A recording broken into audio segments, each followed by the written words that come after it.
A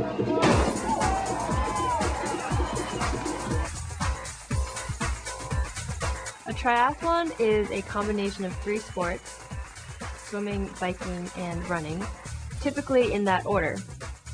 My hobbies have always been in running or running-related sports. I was a senior at MIT in the Department of Mechanical Engineering, and every student before they graduate must complete a thesis project in an area of their choice. I was Chan's thesis advisor for her project. We feel that it's very important as part of the educational process for the engineering students to understand what it's like to work with a company.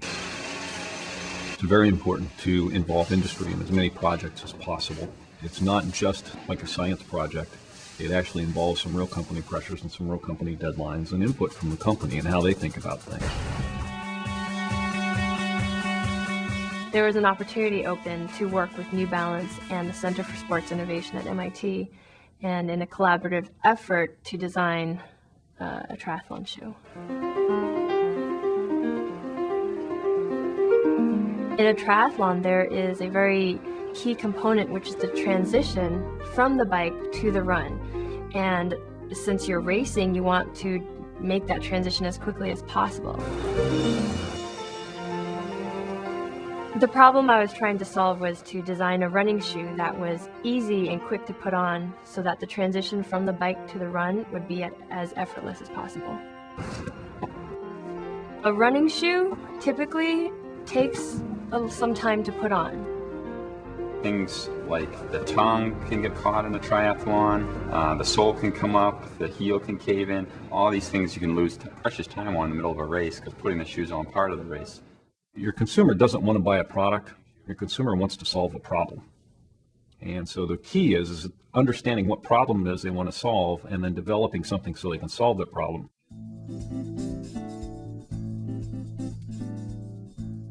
Well, the first step was to design a survey that would be accessible to people. The survey was online, and by hitting the submit button, it would send me an email with the results, which I then made all sorts of charts and tables to get a summary of what the market wanted. It can take you 10 or 15 seconds getting your foot in, trying to lace it, and getting out of transition. I have problems with rubbing on this side, and so I'm getting bleeding or blisters. This is just too slow. From the survey results, we learned that customers want a shoe that's lightweight, that's easy to put on, has good materials inside so you can wear the shoe without socks and not get blisters, and is a shoe that they're willing to pay for. Part of the shoe that I wanted was that there was an easy grip loop, and I started thinking of all sorts of objects that I could think of that had grips on them. You never know what kind of ideas might come out of brainstorming. You just anything you think of, you put it down on paper. It might sound stupid, but then it might trigger something and you might think of something else. Typically, as an engineer, you'll work with designers, you'll work with the marketing people and understanding what people need in products. So it really is engineering, really is a teamwork involvement.